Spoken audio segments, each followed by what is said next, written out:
Assalamualaikum warahmatullahi wabarakatuh. Baik, perkenalkan nama saya Nurjana.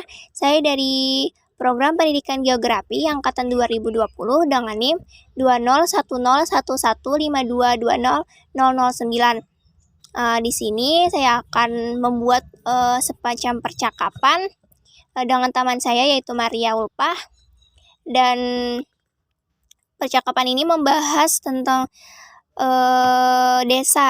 desa yang berada di tempat tinggal saya sendiri sebagai tugas mata kuliah Geografi Perdesaan dan juga Perkotaan.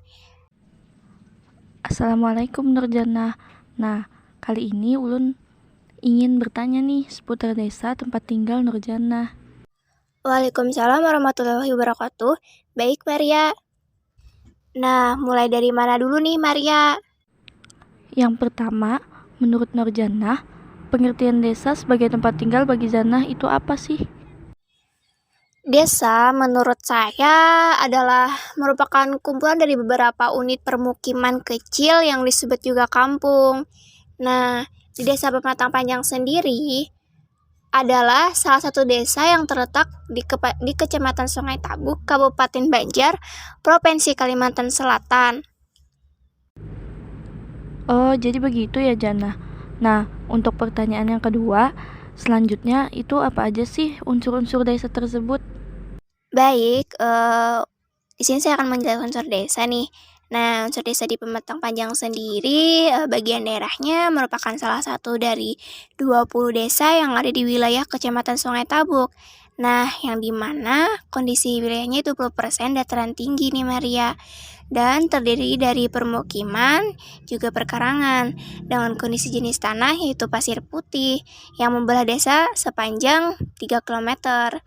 Nah, jenis tanah yang berbeda di sebelah barat, yaitu 50%-nya adalah tanah persawahan, dan di bagian timur adalah jenis tanah yang 30%-nya merupakan lahan gambut. Selanjutnya nih, unsur dari geografis dan demografisnya. Nah, penduduknya untuk luasnya yaitu 1004,55 hektar. Jumlah penduduknya ada 2.396 jiwa. Nah, tanah lahan pertaniannya dan permukiman ada 36 hektar, lalu tanah lahan persawahan ada 498 hektar, dan tanah gambut ada sekitar 88,8061 hektar, dan lahan lainnya yaitu ada 60 hektar. Nah, selanjutnya Desa Pematang sendiri terletak di sebelah utara yaitu Desa Sungai Tabuk, Kota Kecamatan Sungai Tabuk. Lalu di sebelah selatannya berbatasan dengan Kelurahan Gambut yaitu Kecamatan Gambut, dan sebelah timurnya berbatasan dengan Abubuan Jaya masih di Kecamatan Sungai Tabuk. Lalu sebelah barat berbatasan dengan Desa Banyuhirang di Kecamatan Kertakanyar. Untuk penduduknya itu terbagi menjadi 3 wilayah rukun tetangga nih Maria. Nah, yang pertama ada rukun tetangga RT 1, RT 2, dan juga RT 3. Baik, untuk pertanyaan keempat, lalu bagaimana ciri desa dan masyarakatnya Jannah? Baik, untuk ciri penduduknya atau desanya, untuk cirinya warga Pematang Panjang bermata pencarian sebagian besarnya adalah petani atau juga bertani. Nah, dan sisanya bekerja sebagai peternak, pedagang, berkebun, bertukang, dan juga PNS atau TNI serta polisi.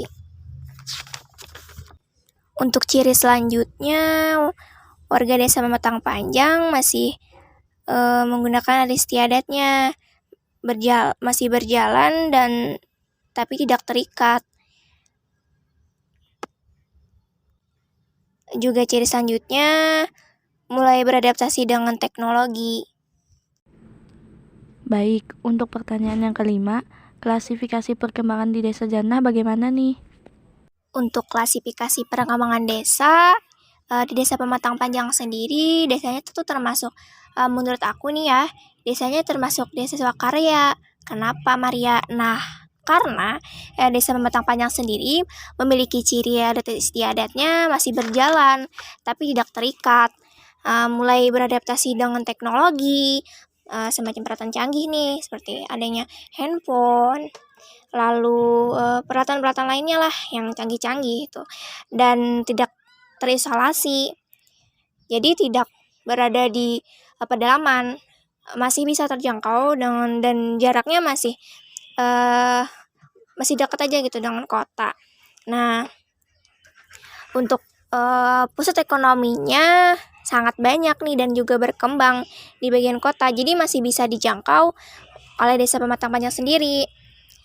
Untuk aksesnya sudah nyaman karena jalannya ini udah jalan beraspal, jadi untuk desa Pematang sendiri tuh udah bisa melaluinya, dan sarana dan prasarana transportasi itu memadai, seperti adanya kendaraan bermotor, adanya penggunaan mobil, lalu truk juga masih bisa dilalui oleh truk, karena jalan Pematang Panjang sendiri itu bisa dilalui untuk perbatasan Gambut dan Sungai Tabuk kan. Nah, jadi dari Gambut sendiri bisa ke Sungai Tabuk melalui jalan Pematang Panjang ini.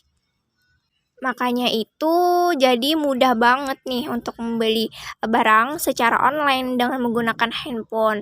Lalu juga penggunaan alat lainnya lah gitu. Dan itu sangat memudahkan bagi masyarakat desa itu sendiri. Nah, untuk tingkat pendidikannya di desa Pematang sendiri itu memadai. Nah, kalau pola penggunaan lahannya bagaimana, Jana? Untuk pola penggunaan lahan dan pedesaannya di desa Pematang Panjang sendiri, kawasan penduduknya yang menempati kawasan berbatasan langsung dan berhubungan dengan alam, yaitu pertanian, perkebunan, perikanan, peternakan. Jadi warganya itu jadinya pekerjaannya itu langsung berhubungan dengan pertanian. Jadi kebanyakan bertani ya di situ. Lalu di lahan keringnya digunakan untuk berkebun tadi. Nah, sedangkan di lahan basahnya digunakan untuk seperti sawah, kolam, empang, saluran irigasi yang langsung mengaliri sawah. Sebagian lainnya yaitu tadi seperti hewan ternak, untuk lahan hewan ternak itu tadi. Nah, ini yang terakhir ya, Jana. Ada gak sih, Jana, modernisasi desa di desanya tempat tinggal Jana? Contohnya, lalu bagaimana sih permasalahannya? Jelasin ya, Jana. Pertanyaannya terakhir nih. Ini untuk pertanyaan yang terakhir ya. Jadi di desa Pematang Panjang sendiri itu ada kok modernisasi desanya dan bagaimana permasalahannya. Nah, seperti salah satunya itu penggunaan teknologi. Kenapa?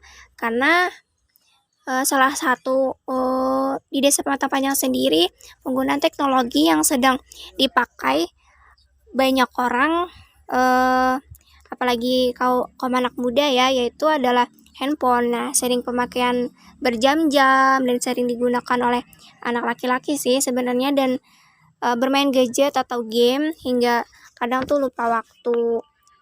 Lalu nah, itu tadi bentuk dari modernisasi desanya ya. Untuk solusinya bagi aku sendiri itu perlunya ada kerjasama lah dengan orang tua gitu.